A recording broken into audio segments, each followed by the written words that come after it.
Well, good morning. This is right at 11 o'clock or so on Thursday, the 16th of November, 2017. It's supposed to be linear algebra, and right now I'm the only one in the room. And I've got my computer back, which means that now I can continue teaching even if you're not here. Last class, or some class, I think, either this class or one of the others, either when nobody was here at the first of the class and someone came in later or whatever, I couldn't really start teaching if I couldn't record until people got here. Now I can record even if no one's here, and that's what I intend to do. But let me go over a few announcements first. Okay? First, let's start with my office hours tomorrow. Tomorrow, I'm normally on the Birmingham campus on Fridays from 7:45 to 11:45. Those are my office hours. So usually I'm there after 11:45 and quite often before 7:45. But tomorrow I probably will not be there at 7:45. I have had to have a change of vehicles, and I got the tag off my last vehicle, and I'm going to exchange the tags for the new vehicle, and I need to go to the courthouse to do so. I had planned to do it tomorrow afternoon after I got away from school. My wife said, "You don't want to do that. You'll probably stand in line the rest of the afternoon." So she suggested I go first thing. So I checked with my boss, Dr. Pruitt, and checked with him, and he said, by all means, get it done early, otherwise you will be in line all afternoon. So he said to go on and do as she said, to go first to the courthouse and then come to campus. I don't have any classes tomorrow, and we don't know of any meetings that are scheduled, so I'm going to go there first. I'll try to be at the courthouse before 8 o'clock. They don't open till 8. The window doesn't open, or the place where you do the tags. So I will be there before 8, hopefully be near the beginning of the line, if not the first in line, and hopefully we'll be able to get it done rather quickly, smoothly, and rapidly. Okay, so that was double.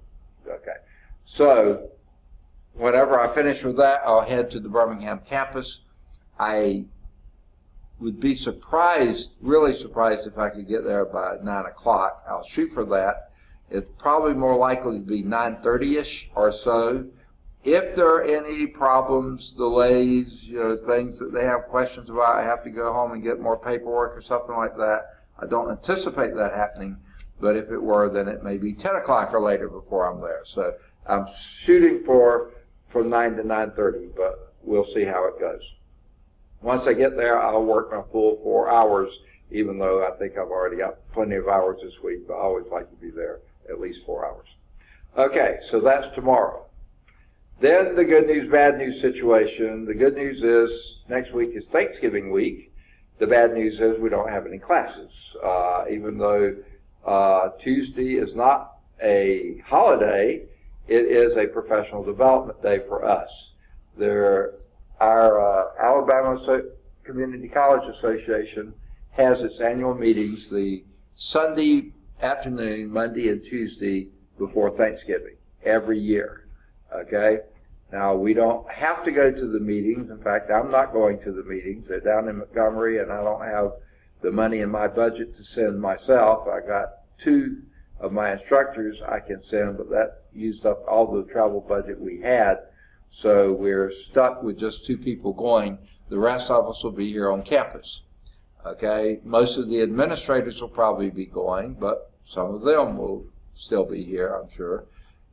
A few of the staff may be going, but most of them will probably still be here. So the college will be open Monday, Tuesday, and Wednesday of next week. It'll be closed Thursday and Friday. Those are state holidays. But Monday, Tuesday, and Wednesday, the college will be open. If you need any business, have any business to do with the college, you can get it taken care of Monday, Tuesday, or Wednesday morning. I'll get to that in a minute. Okay? Now, even though I'm going to be on campus Monday and Tuesday, we've got professional development meetings on the Birmingham campus both days. So I can't tell you when I'm going to be free from those meetings. I can't tell you, where I'll be. I know during the meetings I'll probably be in the ACAT building. The auditorium is my guess.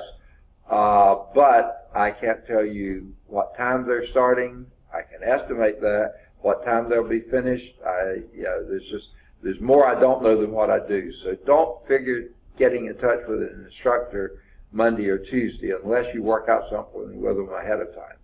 Wednesdays we're scheduled to be back in our offices. So I will be on the Bessemer campus on Wednesday, and I'll be working in my office on Wednesday. Okay. Or at least that's what they've always done in the past. So I assume that's going to be the case here too.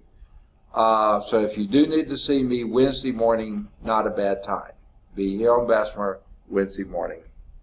Now, the reason I say morning, quite often the day before a big holiday like this, especially if there are no classes, which we won't have any on Wednesday, sometimes whoever the senior administrator is on campus at that time will sometimes say, okay, y'all can leave at blah time.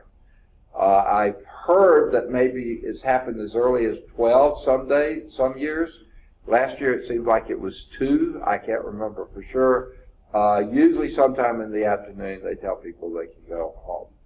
So after that, don't plan to be able to take care of any business in any offices. Those offices will vacate immediately after whatever time they say. And most of us instructors will be heading out shortly thereafter as well. So don't plan to meet with someone unless you know for certain they're going to be here Wednesday afternoon. That's going to be tough. Try to get any business you need done with the college done Monday or Tuesday. If you need to meet with an instructor and advisor, try to schedule that for Wednesday morning. But please do it this week, today or tomorrow. Make your schedule with them to find out. They may take personal leave on Wednesday and not even be here. So don't plan to catch them sometime if they're not going to be here. And certainly if they're going to be in Montgomery, they're not going to be on campus Monday and Tuesday. And if we're in meetings Monday and Tuesday on the Birmingham campus, don't think you're going to catch me here on the Bessemer campus. I'll be over there whatever hours we have that we're doing. Okay, so there's that. Next.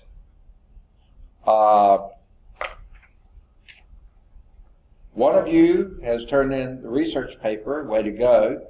Please get the other one. Try to take advantage of your Thanksgiving break to get your paper done.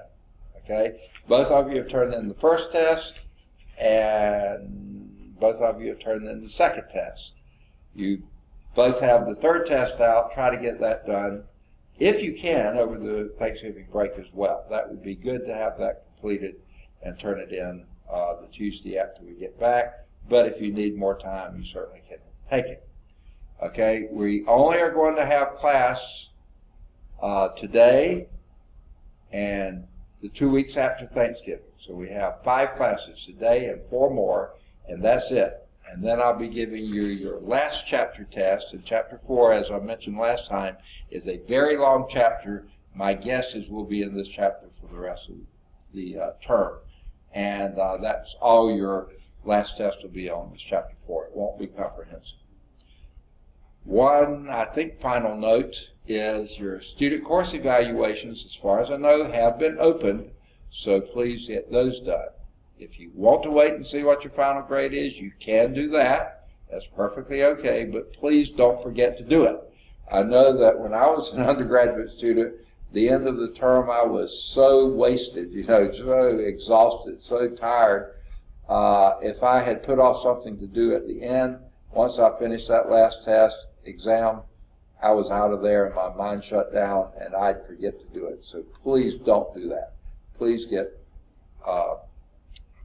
your student course evaluation done before you leave for the break. If you need to, go and do it now. They're open and available. I doubt if much is going to change between now and then. Get it done. All right, last time we were in Chapter 4, which is vector spaces, and 4.1 is vectors in Rn, where Rn means the real number system. That's what R stands for. R1 would be the real number line, one-dimensional space. R2 would be the plane, XY plane, okay, two-dimensional space. R3 would be three-dimensional space, XYZ, okay. length, width, and height. But you can go beyond that. You can have R4, R17, or whatever. You can't visualize it, or I can't visualize it because I only live in 3 space, okay? I cannot see or visualize what 4 space would be, but you could have 4 space, 6 space, 18 space, any space you need to do, okay? So that's what we're talking about, vectors in Rn, okay? Now, we covered, whoa, I have 2 marks on the page here.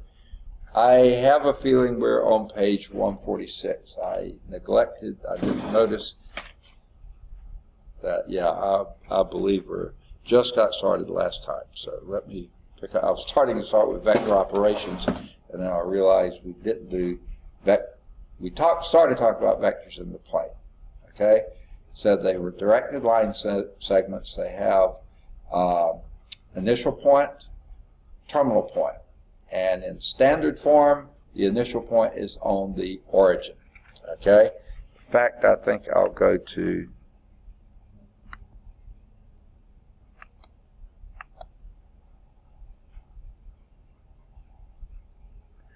oh man, this is just screwed up. Well, I tried to go back a slide and it wouldn't do it, so here we go. All right.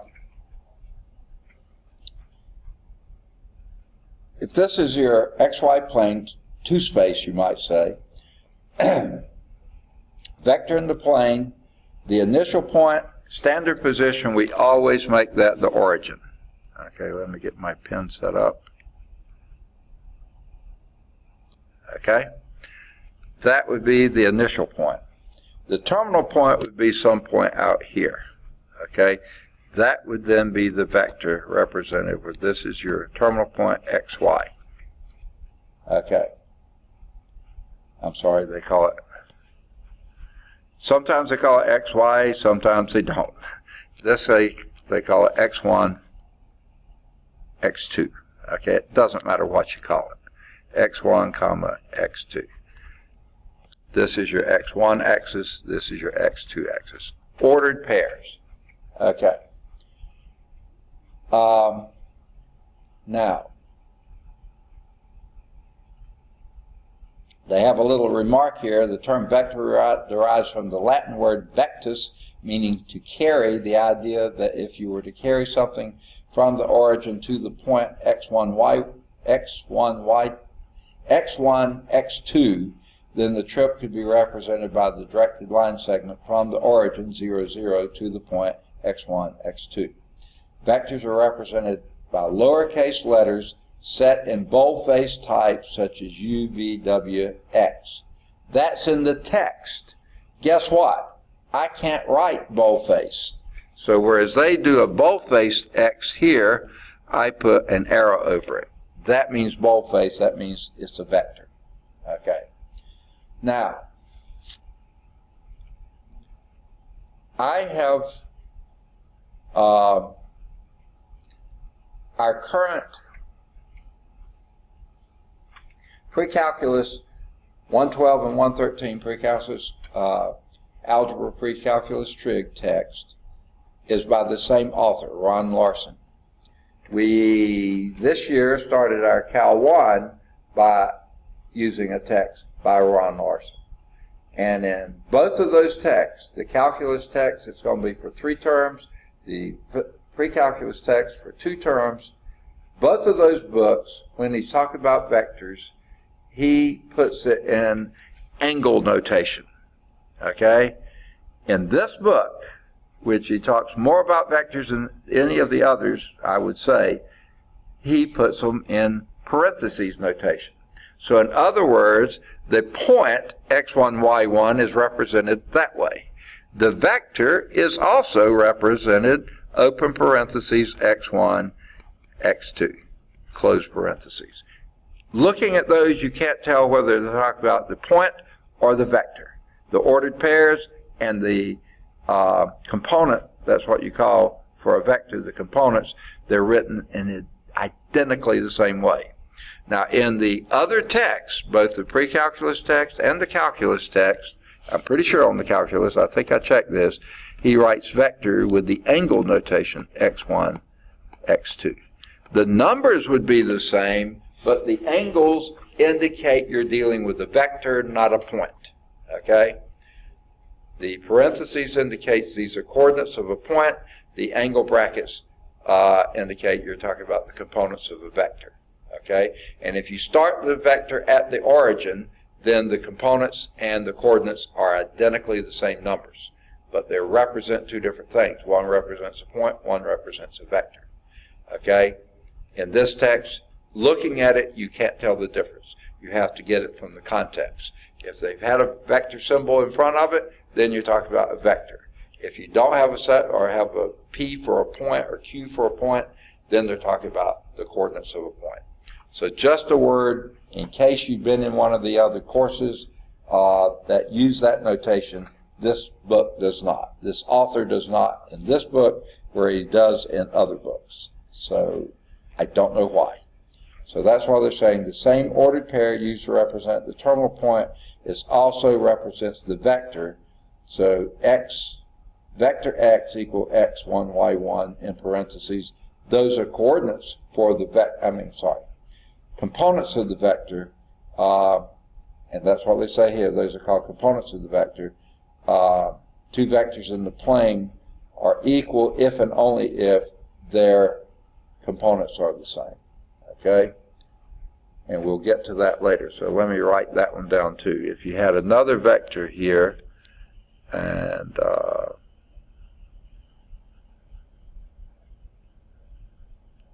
think that's it. Nope, this is it. Okay. If this is vector V,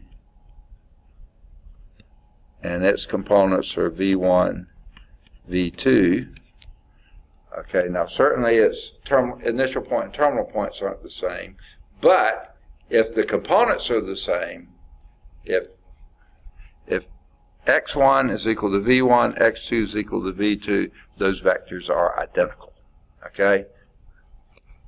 Components are the way to go when you're dealing with vectors, okay? So let's do example 1. I'll clear off this stuff. Not a new computer. It's one just like my previous computer, way time back. The one that the wire broke and it wouldn't take a charge anymore. It's the same brand, same model, same everything of it. Everything operates the same. In between that time, I had checked out one from the library and used that for about a week. Then I got a loaner from the MIS department, which was also the same brand, but it was a different model. So it has some differences in it. But I was able to record from that. The ones from the library I could not record more than 10 minutes, and that wouldn't work because I record my whole classes. So I'm back to a computer just like my original one, the one I had at the first of the term. It's just not the same one, but it looks just like it, and it operates like it. So that's why I'm back recording now. So let's do example 1 here. To represent the vector u, which is 2, 3. I can't write bold, so I'll put the arrow over it. And they use parentheses, 2, 3. Okay? To represent that vector u in standard position, we would start at the origin, that's your initial value, then locate the point 2 on x, 3 on y, that's your terminal point, 2, 3. Draw the vector from there, that's now the vector u, which is also represented as 2, 3. The difference here is the 2, 3 for the point are coordinates of the point. The 2, 3 for the vector are components of the vector. Okay? Now, done. Now, the B part of example 1 says to represent vector V, which is negative 1, 2. So vector V will be negative 1, 2. If we represent that in standard position, we'll again have our initial point at the origin. Now we'll go left 1 and up 2. There would be vector V. Okay, now this pen drug a little bit, and when I go to erase it, it's going to erase too much. So I'll try to get it back again. All right, there's the vector V. This is a point, negative 1, 2, but vector V is the vector, negative 1, 2. Where for a point, those are coordinates of the point, xy coordinates of the point, and for the vector, those are the xy components of the vector. Okay? If you're using xy plane. All right, hopefully that's clear. Now, let's now go to,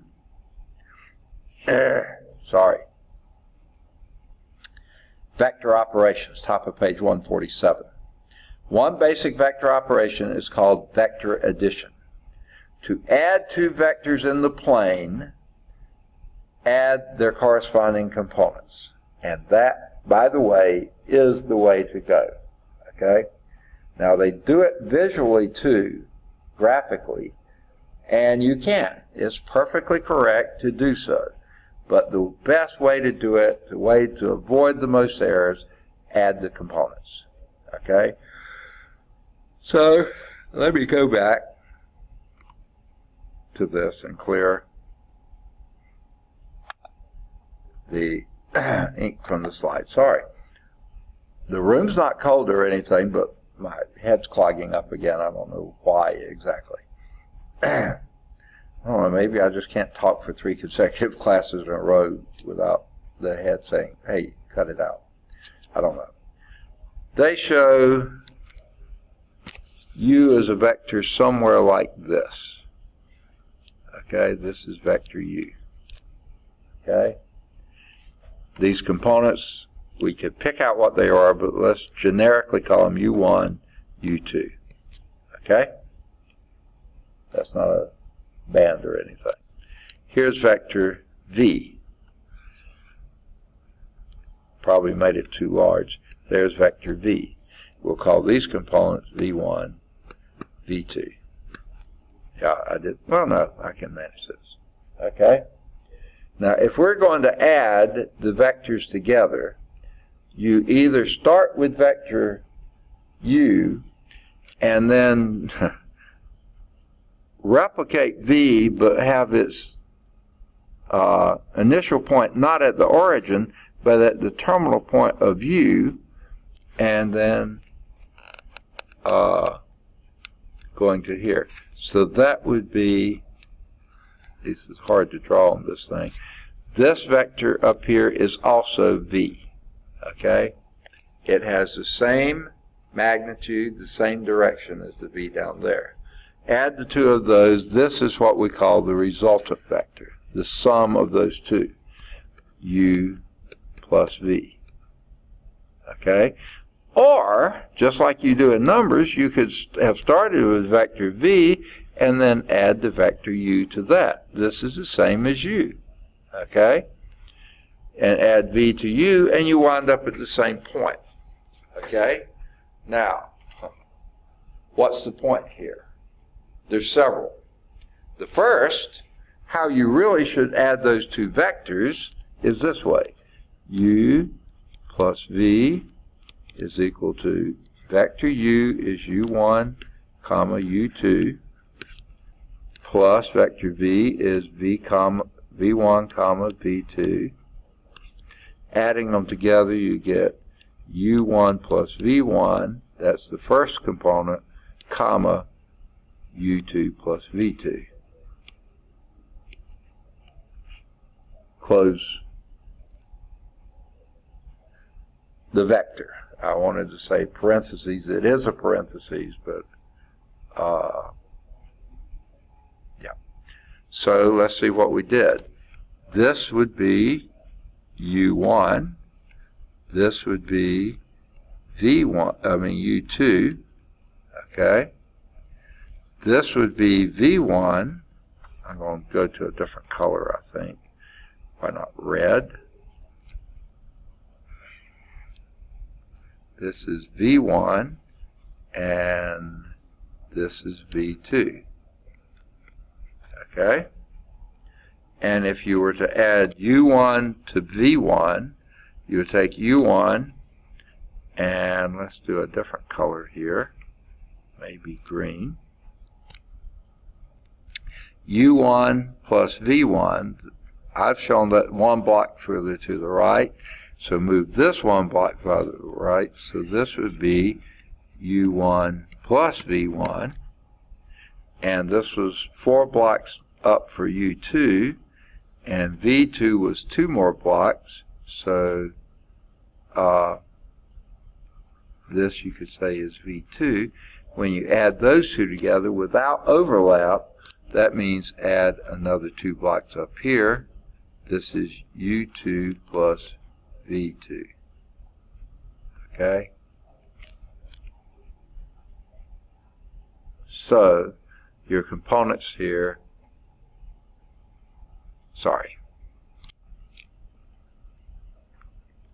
this is U2 plus V2. The total sum of those. Okay. Now, that's the way you add vectors. You add by components.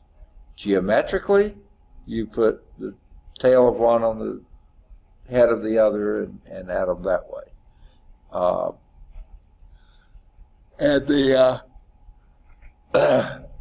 sum vector is in the diagonal of the parallelogram. They call this the parallelogram method because the V here is parallel to that V, this U is parallel to that U, and then the sum of the vectors is the diagonal from the origin to the terminal point on the other side.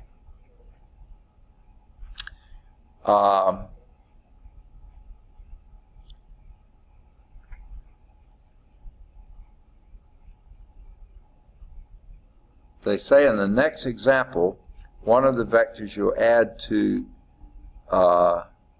your add is the vector 0, 0, which is not a very interesting vector at all, is it?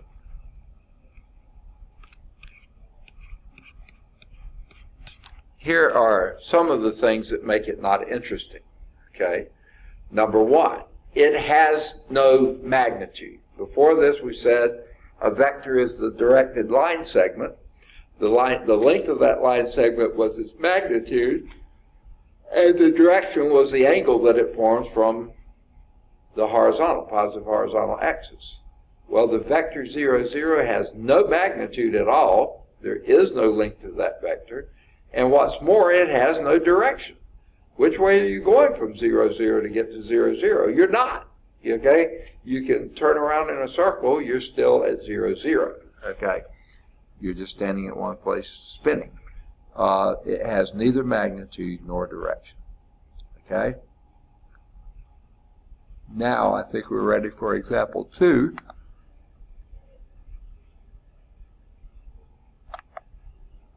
Which I keep hitting the wrong button. Okay. Here's example 2. Find the sum of the vectors. Vector U is equal to 1, 4. 1, 4. Vector B is equal to 2, negative 2. And they ask for what is the sum of those two vectors, U plus B. What would that be? Well, you don't need to bother drawing a picture. You can if you want to, perfectly fine, just takes extra time and effort. The best thing to do, add your components. First component to first component, that would be 3. Second component to second component, that would be comma 2. There's your sum vector. 2. Oh yeah, sorry, I was looking at the wrong. 3, 2. Okay. All right, that was the A part. of example 2. Let's look at the B part of example 2. Here's vector u.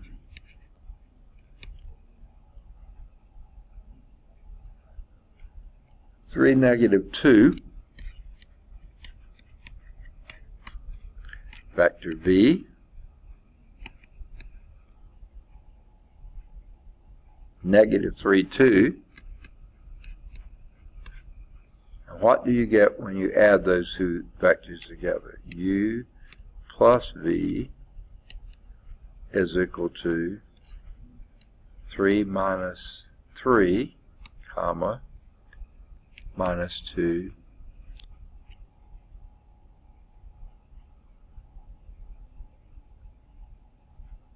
it was the sum of the two vectors, not minus but plus.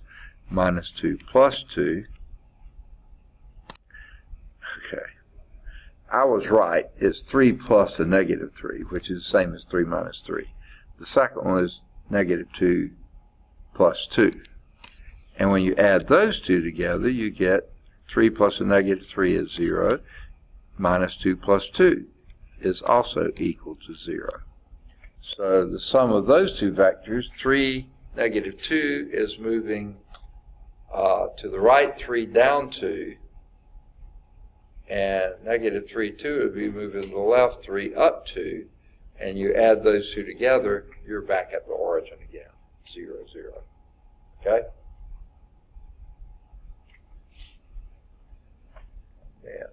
Yeah. Let me do one more, and then I think I'm going to have to go get something to drink because my head's clogging up again pretty rapidly. Here's the C part. The C part is find if u is the vector 2, 1, and the vector v, this time vector v is our 0 vector. 0, 0. Okay? Well, guess what u plus v then is?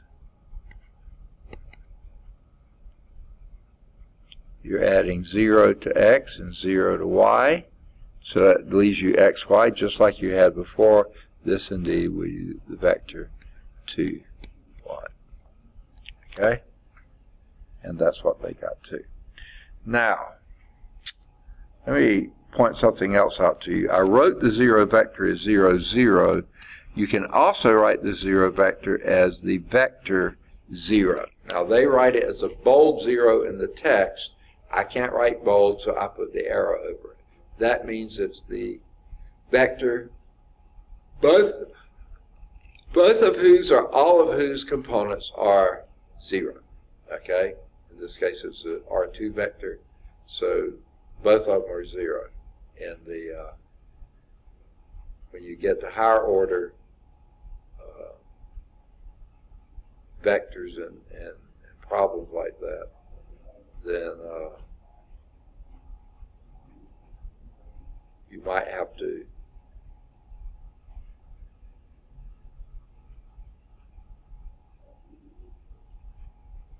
I guess that was all I was going to say about that. Okay, they drew pictures of these, and I'll let you look at the pictures. I guess I could draw them, but I mean, well, it's not hard to draw, so let's just go on and draw them. Nope. All right. I just can't do it on the same page easily. Okay. The first was 1, 4. So that's a vector 1 to the right, 4 up. There's vector u. Add to that the vector v, which is 2, -2, which you would represent 2 minus 2. That would be this vector v. And what you do is draw this vector v there. Here's a resultant vector. That resultant vector is 3, 2.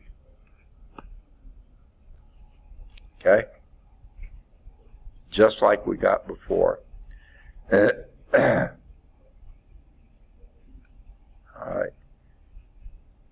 The next one was think I'll draw these in a different color so I don't have to erase. Let's make this one red. Vector u is 3, negative 2. So positive 3, negative 2. So here is the vector 3, negative 2. We add to that negative 3, 2.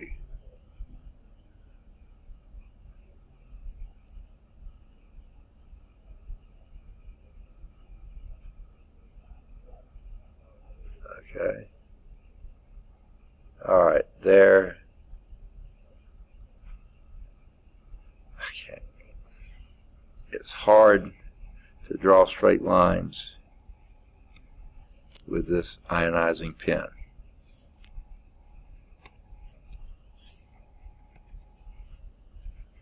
Okay.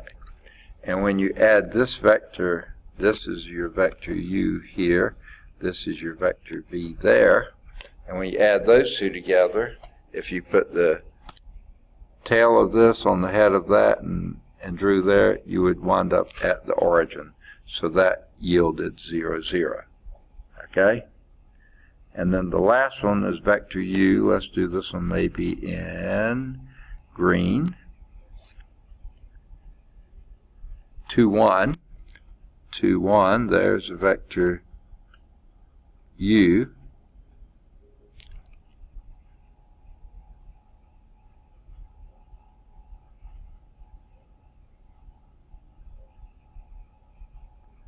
Okay, and we're going to add the 0, 0 vector to that. Here's the 0, 0 vector. Okay, right there. It's the origin. It's just that point. Add that to A and you still get A. I mean U, you still get U. Okay, 2, 1.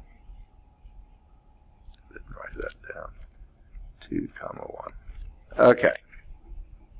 Now we've done everything is. Now, before we get into subtraction, I'm going to pause a moment. I'll be right back. I got to go clear my... All right, I'm back. Sorry I had to leave, but I don't feel like I got much better, but I did drink a little something that hopefully is going to loosen my throat some. All right. So after vector addition, that's the first vector operation we did, which is just adding components. Okay, that's the easy way to do it. You can draw the vectors on the plane, and maybe you can visualize that and see them a little better, but guess what? To get exact answers, just add the components. All right? Now, another vector operation is scalar multiplication. If you start with a scalar, let's go to the next slide and delete this stuff. Okay, start with a vector v. Whoops, let me go back to dark, black. Okay, start with a vector v. And to multiply that by a scalar c.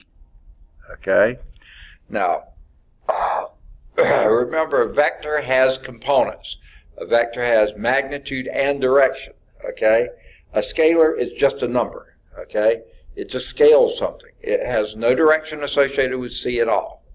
Okay, you might want to argue that you could have a positive or negative c, and that sort of acts like it's giving it a direction, and in some really abstract way maybe it is. No, it's just a number. If you just count your numbers as numbers, it doesn't matter if they're positive or negative, it's just a number. Okay? So if you're going to multiply a vector v by a scalar, a number c, what that means is that number c multiplied by v1 comma v2. Those are the components. And again, the easiest way to do things is by components. Well, you can think of this as distributing the c across the parentheses, which is c1, cv1, comma cv2. You're just multiplying the length of each component by the number c. Now, if C is a large number, you're making your vector longer.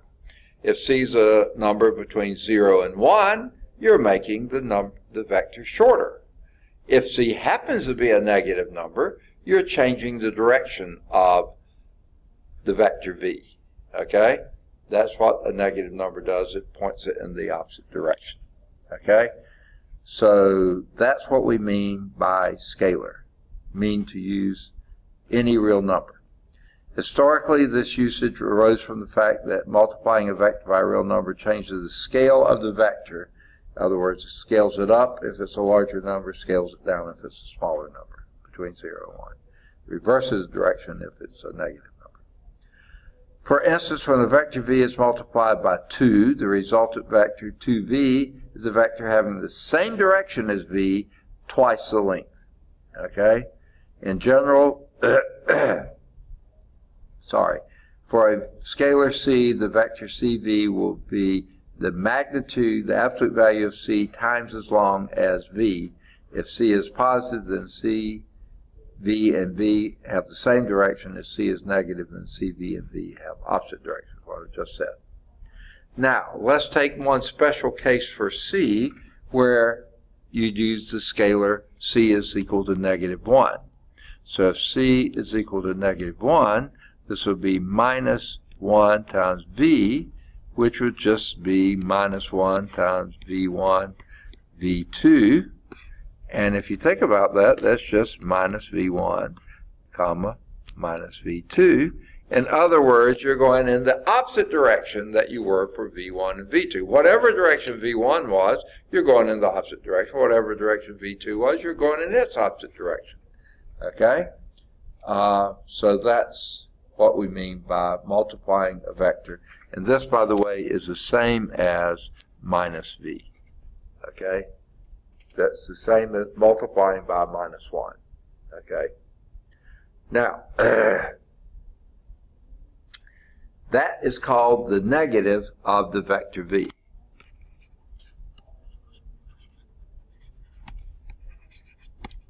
Okay? That's another way to express it, the negative. Whatever the components of v were, they could have been positive, negative, or mixed, or whatever. Then you change each one of them to the opposite, and that makes a negative of that. Now, if we talk about the difference in two vectors, u minus v, just like we did for real numbers, that's the same as the vector u added to the opposite of vector v. Okay? If you're adding two vectors, it's just adding the components. Now you're adding the opposite of the components of the second one. Okay? So that's what vector subtraction is. It's just vector addition, but you're adding the opposite of the subtracted one. Okay? You can call it vector subtraction or adding by its negative. All right. So let's do example 3 now.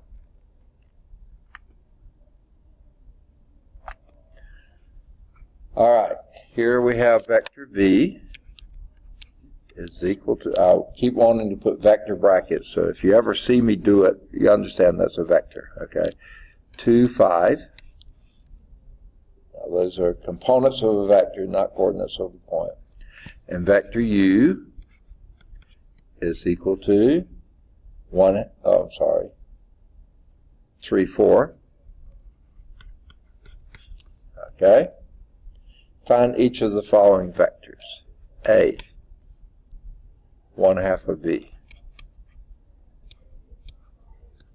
Well, that's going to be 1/2 of minus 2, 5, which is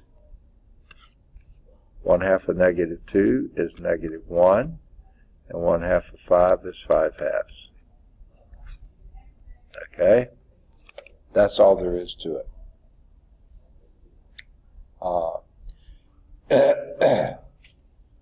Let's do the B part.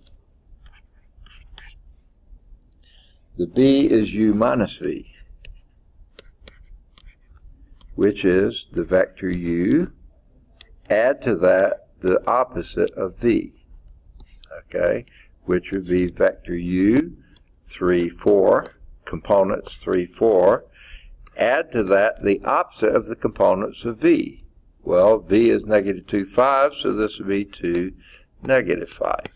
Add those two together and you get the vector 5, negative 1. Okay? Now, oh man, my back is cracking. Neck or something. It's really stiff. I was hauling a bunch of stuff to the basement yesterday, and I think it almost did in my back. Okay, not really, but it's just sort of a pain in the neck or back. Okay. Now, if you're good at this, you don't have to take all those steps. You could have said the vector u, first component v, minus a minus 2. 3 minus a minus 2 is 3 plus 2. That would be 5. And then second component 4 minus 5 is minus 1. You could have gone straight there without going through u plus minus v and that kind of stuff. If you get good at it, okay. Don't push yourself. Don't get in too big of a hurry and make mistakes. That's the important thing. All right, let's do C. C is 1/2 v plus u. Now you can do this straightforward if you want. Okay. 1/2 of vector v, which is negative 2, 5, which we have already done, by the way, plus vector u, which is 3, 4. And this was, remember that was negative 1, 5/2 plus 3, 4. Well, the first component is pretty easy to do. Negative 1 plus 3 is 2. The second one, though, let's make that 4 to be 8/2 plus 5/2 is 13/2. Okay. And that's exactly what we got, 2 13/2. So, again, if you get pretty good at this, you can say 1/2 of negative 2 is negative 1 plus 3 is 2. And 1/2 of 5 is 5/2 plus 8/2 is 13/2. You can get directly there without going through all the steps if you're comfortable doing that. That's up to you. Again, don't skip steps if it's going to make you make an error. It's far better to take your time and get it right. Now they drew the graph of these three as well. And I think I'll just let you take a look at that.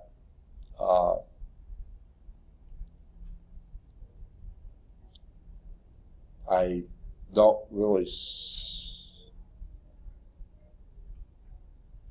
I don't know. I guess we could do it on the graph. So let's do it.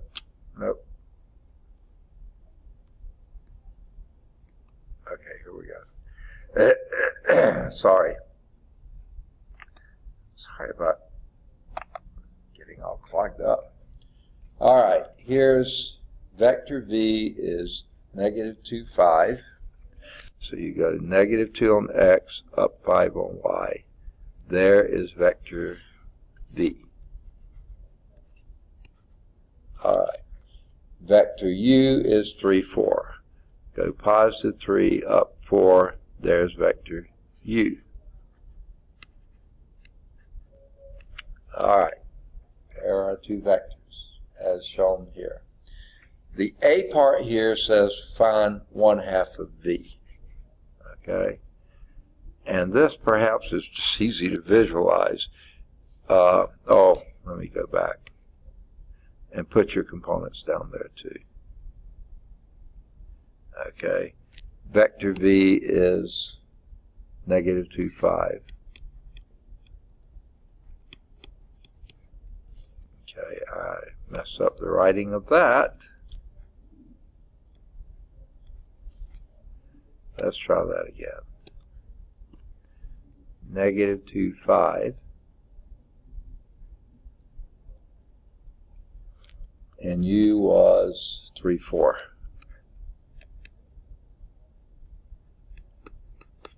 Okay. 1/2 of V, which is the first part, that's where I was going to change colors. And let's do red. Basically, it's just 1/2 the way up here. 1/2 of -2 is -1. 1/2 of 5 would be 2.5. So this is the vector 1/2 of V. Half the magnitude, same direction. Okay. Now U minus V. Let's do that in a different color, perhaps green. U minus V would be the start with U, which we have here, and add to it the opposite of V, which would be a +2, -5.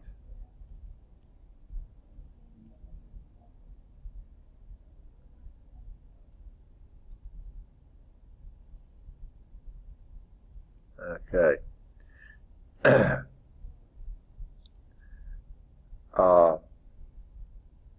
So let me, -2, I'm sorry, opposite of V would be, sorry, +2, -5, +2, -5, that would be down here, that's -V, and when you add those two together, you put -2, okay, +2 -5, that's 4 and 1 is 5. So this would be, the sum of that would be here, which would be it's 5 minus 1. I think it is. Yeah, 5 minus 1. Okay. Or you could have done -V plus U, and you get the same thing. Okay.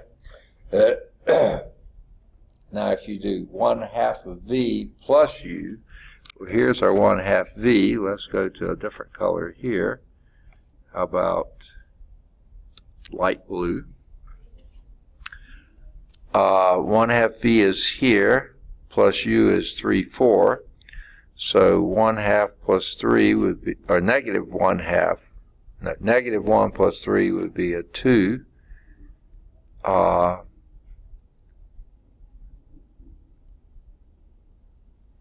Okay, let me see what we say. 1/2 V plus U. Okay, I'll make sure it wasn't 1/2 of V plus U. 1/2 V plus U. That would be a -1 plus 3 is 2 on X, and Y would be negative.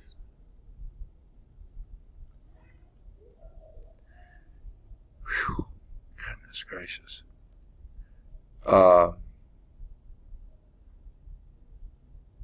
So that would be a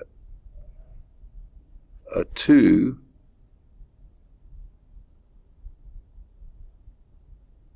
is the first part, and -1 plus 3 is 2, and -2.5 plus 4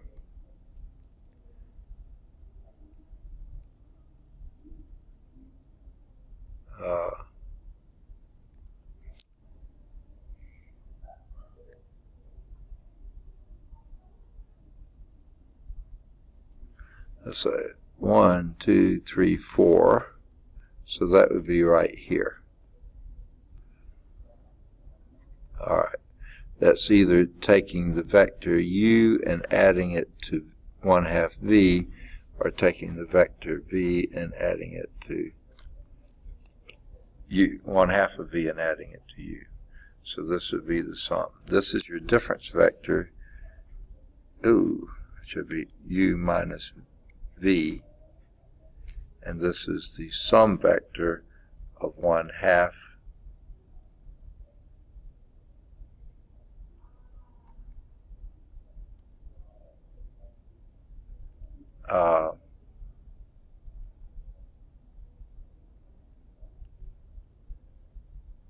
1/2 V plus U. Okay. I think we beat that to death. Okay.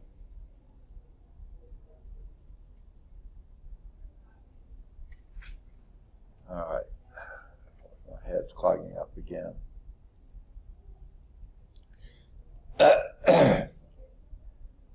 Vector addition and scalar multiplication share many properties with matrix addition and scalar multiplication, and real number addition and scalar multiplication. Okay. The 10 properties listed in the next theorem play a fundamental role in linear algebra. In fact, the next section you will see that it's precisely these 10 properties that help you define a vector space. Okay? Though we usually do a little bit of shortening to them. Okay? Let's write down what these are, because not all of you, I think not all of you have books, but I can't be sure. So let's go back to this clean slide and clean it.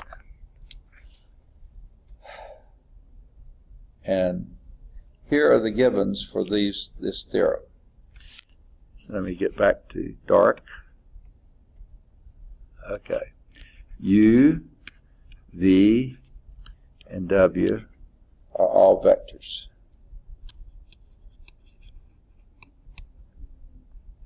Okay, and they say in the plane, so we'll just assume that. Meaning XY plane, but basically. There could be other planes too. Okay, let C and D be scalars. C, D, scalars. Okay. First of these properties.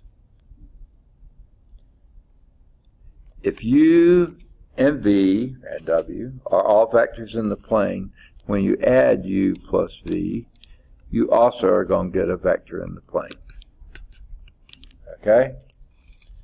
Now, that title is called closure under addition. Okay. Closure under addition. Meaning, if you have vectors in a plane, now remember, planes are by definition infinite. Okay? So let's say you have the XY plane. This is an infinite plane. It goes as far in the positive or negative or X or positive, negative, Y direction as you want to go. It's infinite.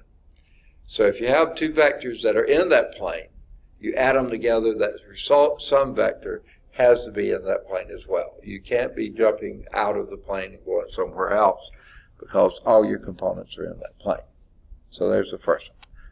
Hopefully that's fairly obvious. Number two, U plus V is equal to V plus U. Okay?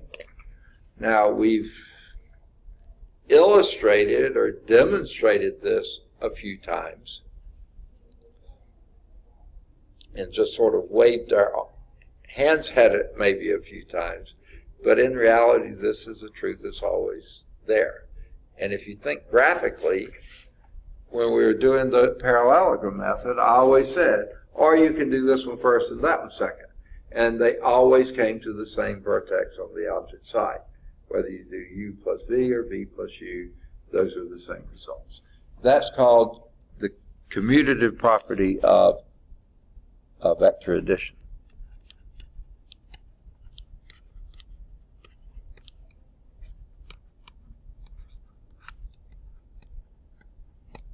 Okay. Goodness gracious. I say one thing and the writing looks really different. Okay. Commutative property, okay, of vector addition. Okay. Now, commutative, I hope you know how to spell that. I'm abbreviating like crazy here. Commutative property, I think of it this way. I commuted to work here today, and I'll commute home. And as long as I go the same route, I'm going exactly the same distance, just opposite directions. So the order doesn't matter. I can drive from home to here at so many miles, here to home. As long as I drive the same route, it's the same number of miles. So that's how I think of it as a commute. One way or the other, it doesn't matter which order you do. Now, the third one, to involve all three of them, you start with vector u and add it to vector v, and to that sum of those two vectors, which are also in the plane, you add to vector w. You can get the same results by adding u plus v plus w. Okay? So in other words, the order in which you add things doesn't matter. Okay? Almost said the same thing before. If you got three or more things, which addition you do first doesn't matter. Okay? That's the associative property of addition.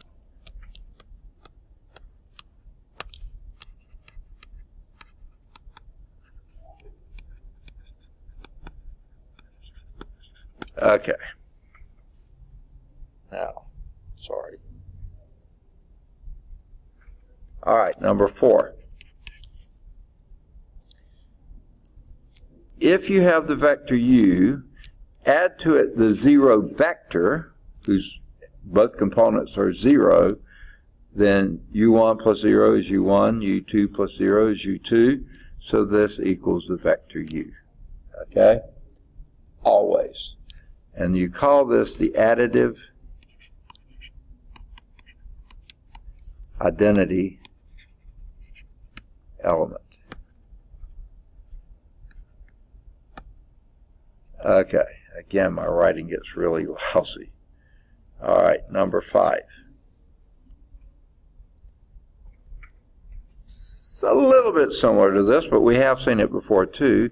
If you add u to the opposite of u, minus u, then that'd be u1 minus u2. u1 minus u1 would be 0. u2 minus u2, 0, as many times as you have them, and this gives you the 0 vector. Okay? Yuck.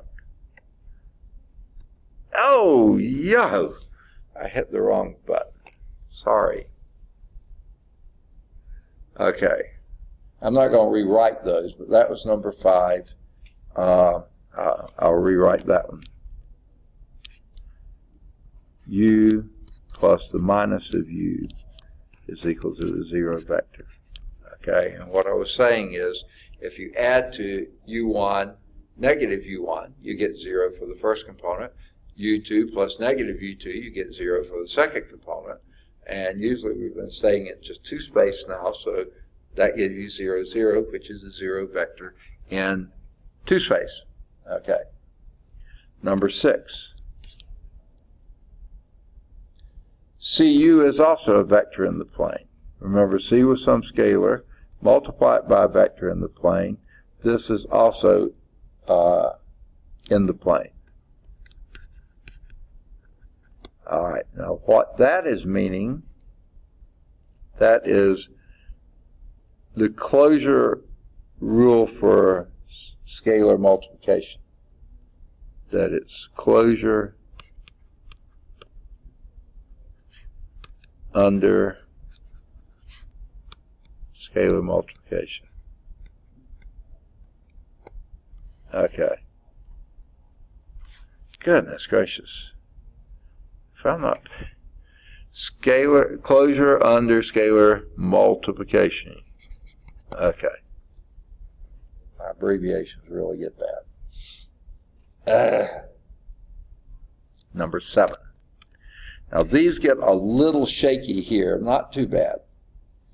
If you have a scalar times the sum of 2 vectors, u plus v. Okay? Now, this is sort of under closure, but it's not precisely under closure. Well, let me say this. When you add two vectors, you get a vector. We saw that when we defined vector addition. When you subtract two vectors, you get a vector. Now, sometimes that may wind up being a zero vector, but technically that's still a vector. When you multiply a scalar times a vector, you get a vector, okay? In other words, you're still in vector space, even though we haven't identified that. That's what the name of the whole chapter is. So, when you multiply a scalar times the sum of two vectors, that's multiplied by a vector, okay? Now, this is the same as Cu plus Cv, okay?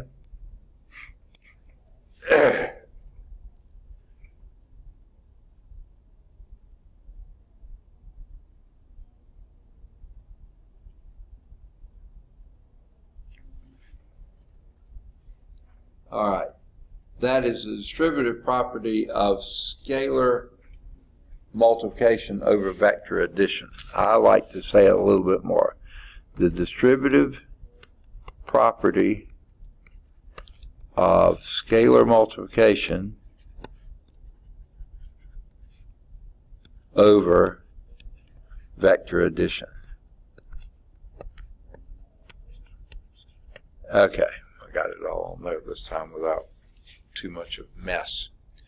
Now let's think about what that is saying.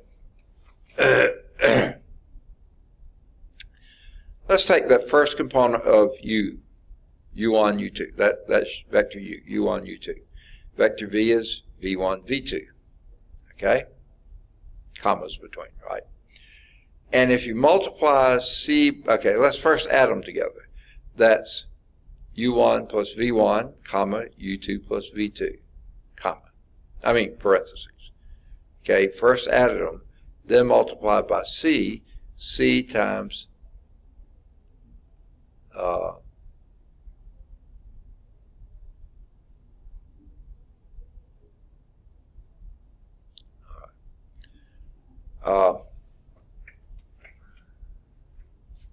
so it's c times u1 plus u2, u1 plus v1, comma, c times u2 plus v2. Well, you can then distribute the c across both of the components, cu1 plus v1, comma, cu2 plus v2. Okay, so yeah, you get the same thing whether you add the vectors first, then distribute across them, or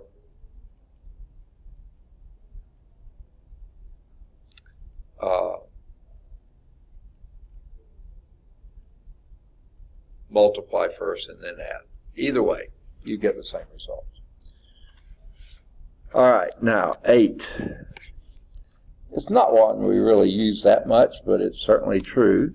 If you have the two scalars, c plus d times vector u, that's the same as cu plus du. Okay, now this time it's the distributive property of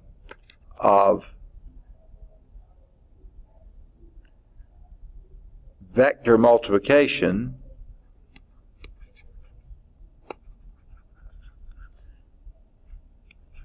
over scalar addition. Okay. Number 9. Okay. C times D times U is the same as CD times U. Okay. Now that's a special form of associative.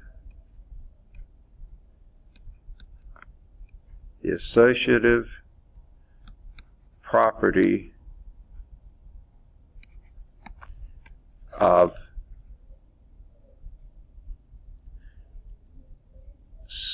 scalar multiplication, scalar and vector multiplication.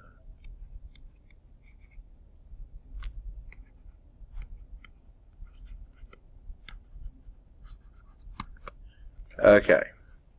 Now, here's why I say special. You can distribute the constants, the scalars, any way you want to. What you couldn't do, or we can't do yet because we haven't defined it, and frankly we won't be able to define it really. If you were trying to do C times, or let's say V times du, you can't really do that one, okay? Because we haven't defined what vector multiplication is to each of the components, you know, to multiply in two vectors. We haven't defined that yet. So don't sweat that. Okay, here's number 10. If you multiply 1 times a vector u, any old vector u, you're still going to get the vector u. And that's the multiplicative identity property.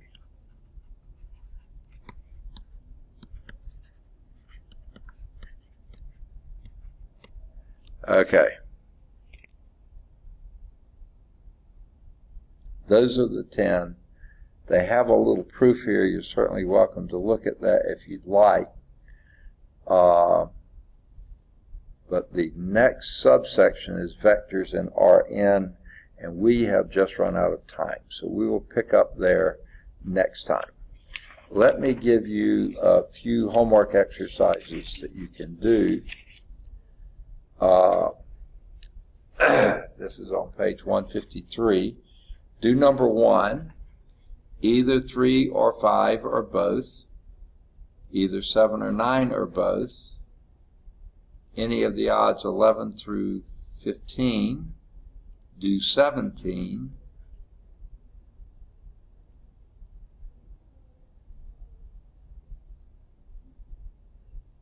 okay.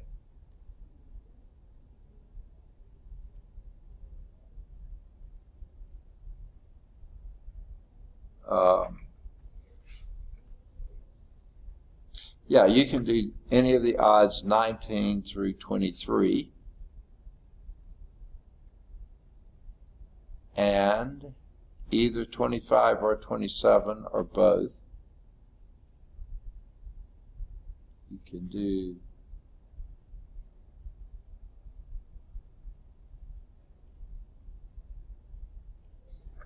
okay. I think either 25 or 27 or both, yeah.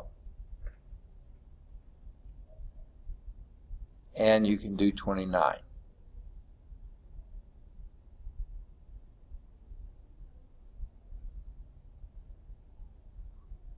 Okay, do 31. That has 3 parts. Okay, stop there. We haven't done vector equations yet. All right, we'll get to those a little bit later. Some of the others we haven't done examples for yet, but I think you can probably still do those. If not, just hang off. We'll get to them. All right, that does it for today. That does it for this week.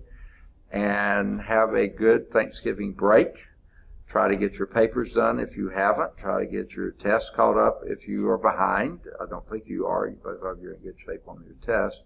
But be working on that next test so we can wrap it up and get as far along in Chapter 4 as we can. All right, that will do it for today.